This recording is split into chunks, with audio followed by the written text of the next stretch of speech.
V današnjih novicah med drugim priprave na gradnjo mostu v Lokah, Kulturni dom Črnomelj končno obnovo, v Metliki že 17. festival Dajmo malo fušati.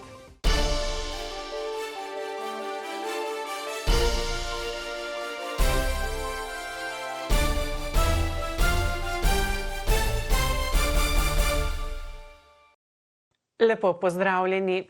Novice začenjamo v Straški občini, kjer se pripravljajo na pomembno naložbo, gradnjo mostu čez Krko, ki bo nadomestil do zdajšnjega lesenega, starega prek 40 let.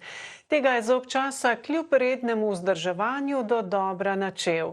Na njegovo dotrajanost vplivata tako gost promet kot ob narasli reki med nosilcem mostu ujeto vejevje.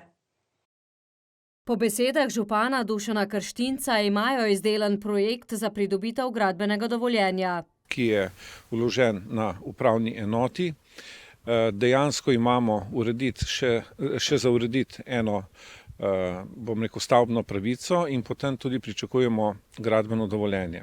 Ob našem dopoldanskem snemanju nismo opazili drugih vaščanov kot sprehajalko psa, ki smo jo povprašali o nujnosti obnove mostu, o tem, kakšen je promet. Ob dveh je orenk, kad je Adrija, pa da je orenk. Včasih tudi avtobusi grejo, tovornjaki taki. Teži. In tu je že star most, je tisto stebri so šli in to bojo zdaj rihtali. Kot smo se prepričali, gre za prometno precej obremenjen most. Novega naj bi gradili leto dni, v tem času pa se bodo vozniki posluževali obvoza. Nadomestnega oziroma začasnega mostu namreč ne bo. Novi most ostaja lesen. S tem, da razlika glede na obstoječi most bo ta, da poleg vozišne konstrukcije v širini 2,8 metra ima tudi površino za pešce, ki je fizično ločena od vozišne konstrukcije v širini 1,2 metra. Glede na trapezno zunanje ogrodje bo manj nosilnih stebrov, in sicer 7 v strugi Krke in 3 na obali. Jih pa bodo pritrdili na betonske temelje na dnu reke. Na 2,5 tone omejene osne obremenitve ne bodo spreminjali, je poudaril Krštinc. Naložba je ocenjena na 950 tisočakov. Seveda mi imamo sredstva zagotovljena v proračunu za letošnje leto in pa v načrtu razvojnih programov v prihodnjem letu. Računamo pa, da bomo pridobili tam okoli 250 tisočakov tudi iz naslova gradnje kolesarskih povezav strani Direkcije Republike Slovenije za infrastrukturo. Predvidoma naj bi most začeli graditi poleti. O veliki naložbi poročamo tudi iz Bele krajine. Kulturni dom Črnomelj bo namreč vendarle dočakal prepotrebno obnovo. Ta naj bi se začela januarja prihodnje leto. Daljnega leta 1926 zgrajena stavba Sokolskega doma naj bi stoletnico obstoja tako dočakala v prenovljeni podobi. Kulturni dom Črnomelj je kulturni spomenik državnega pomena v lasti Ministrstva za kulturo. V njem so bili leta 1944 postavljeni temelji slovenske državnosti. V domu je leto dni delovalo Slovensko narodno gledališče. Danes v njem ZIK Črnomelj izvaja bogat program s prireditvami ter filmskimi in gledališkimi predstavami. Na prenovo, ki si jo zasluži in jo kot osrednja kulturna ustanova v mestu potrebuje, dom čaka že veliko časa. In po 15 letih trdega dela, veliko prepričevanj, veliko pogajanj, veliko enih naporov, gremo končno v sklepno dejanje, v celovito prenovo Kulturnega doma Črnomelj. Prenovo doma naj bi zaključili v drugi polovici leta 2025, a občani v tem času za kulturo ne bodo prikrajšani. Iskali bomo druge lokacije po mestu Črnomelj. Dogodki, ki se odvijajo notri, so nekako v načrtu, da jih bomo prenesli v klet Črnomaljskega gradu oziroma razne projekte kulturne speljali v samih prostorih Ljudske univerze in pa seveda posod okrog po Črnomlju, tako da skrb, da bi Črnomelj ostal brez kulture v tem času, je zagotovo odveč. Prenova je ocenjena na nekaj manj kot 2,9 milijona evrov, od tega bo 2,1 milijona evrov evropskega denarja, preostanek bo prispevalo Ministrstvo za kulturo, manjši delež bo zagotovila tudi občina. Pri prenovi bodo ohranili spomeniške lastnosti stavbe, ki je edinstvena v slovenskem prostoru, ter jo hkrati dopolnili s sodobnimi elementi sedanjega časa. Posebno pozornost bodo namenili stolom v dvorani, ti so namreč zaščiteni. V konzervatorskem programu načrtu piše, da je možno, da ostanejo oblazinjeni, ker originalno niso bili oblazinjeni, ne. Smo pa razmišljali tudi o možnosti, da bi se izdelali novi po vzoru obstoječih, vendar malo širši pa udobnejši. Pred nami je zahtevna naloga, a verjamem, da jo bomo uspešno izvedli, je prepričan župan. Pravzaprav si res želimo v Črnomlju ene moderne dvorane, kjer bomo pravzaprav lahko povabili profesionalne ansamble in bomo uživali v kulturi tukaj in zdaj. Stavba z znamenitim reljefom kiparja Jakoba Savinška na pročelju bo tako še naprej dostojno pričala o pomembnih zgodovinskih dogodkih, ki so se zgodili v njej, in bo obenem dokaz, da lahko zgodovino uspešno povežemo s sodobnostjo.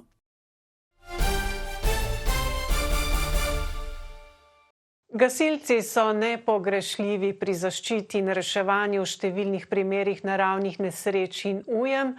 Njihova primarna naloga pa je seveda gašenje požarov. Na eno takšnih vsakdanjih intervencij so se v zasneženem večeru odpravili tudi člani prostovoljnega gasilskega društva Veliki Kamen.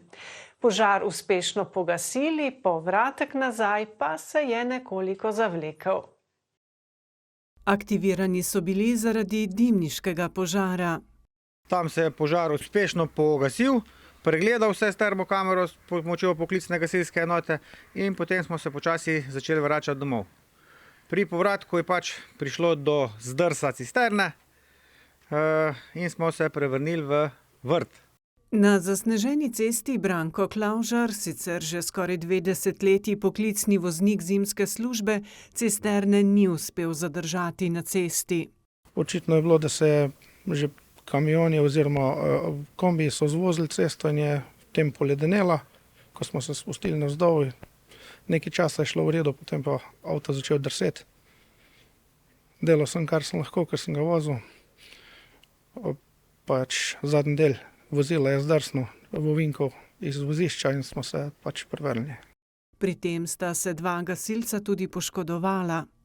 Jaz imam kompliciran zlom zapestja, kar upam, da se bo saniralo počasi. Poškodovan je bil tudi voznik, koleno pa roka, drugi pa samo manjše odrgnine, brez hujših posledic.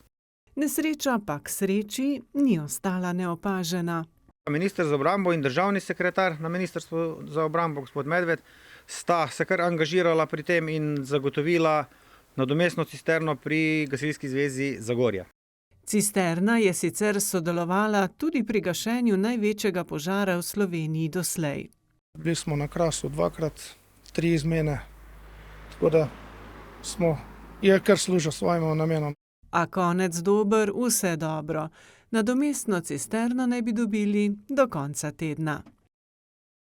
V Žužemberku pa so se ta konec tedna znova izkazale članice Društva kmečkih žena Suha krajina.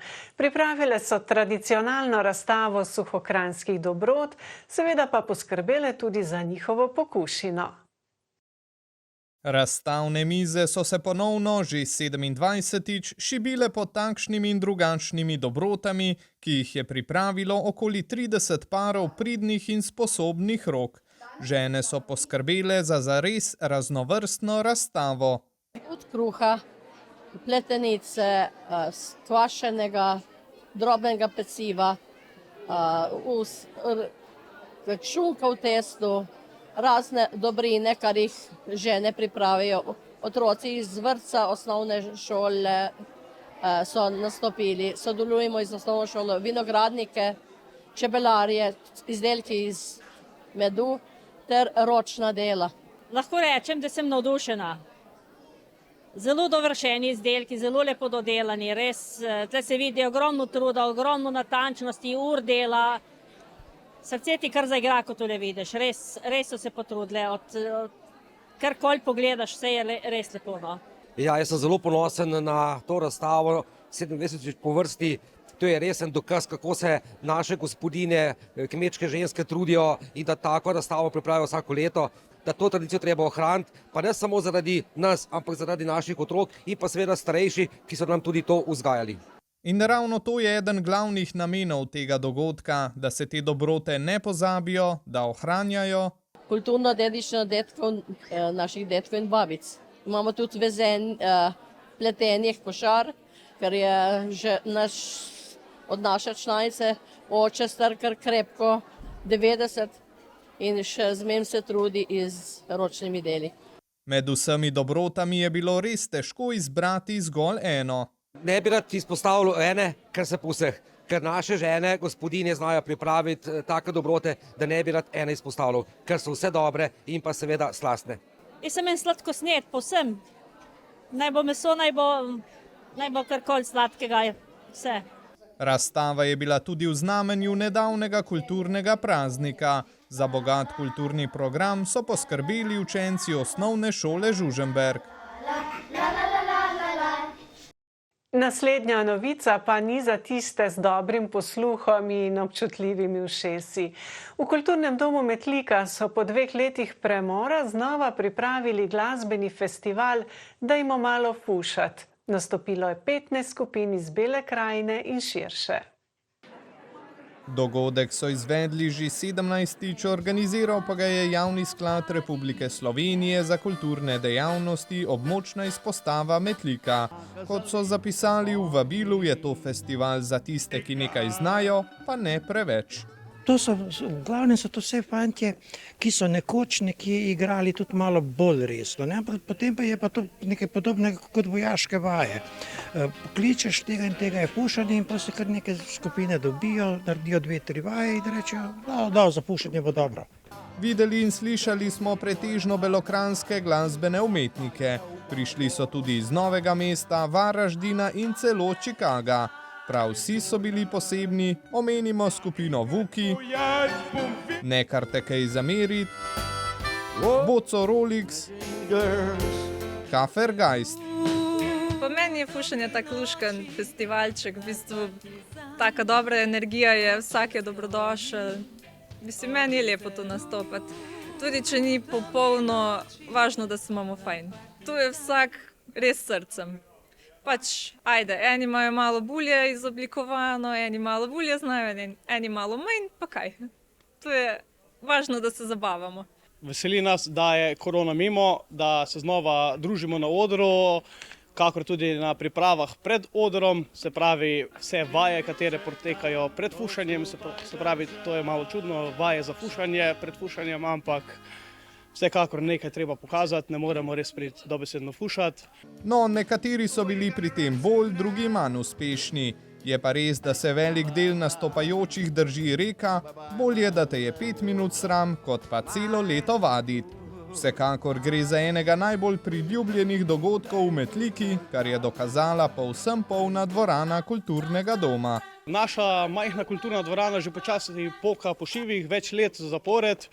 Tako da na nek način počasi pozivamo organizatorja, naj počasi ta festival mogoče preseli nekam drugam v Metliko. Poleti na stadion. Naj v Metliki ostane, tako da bo čim več obiskovalcev lahko prišlo. Dvorana je res premajhna, ne poka po šivih, to je jasno, ampak se pravim, tukaj smo začeli in ne verjamem, kakšno vzdušje, kakšen ambient, kako bi izgledalo, da gremo nekam drugam, ne. Mi smo za nalašč malo fušali, da vidimo, če je kdo pogruntal. Ja, včasih je v življenju potrebno tudi fušati, a ko to počnejo drugi, je še toliko bolj zabavno. Naredite si lep večer in nasvidenje.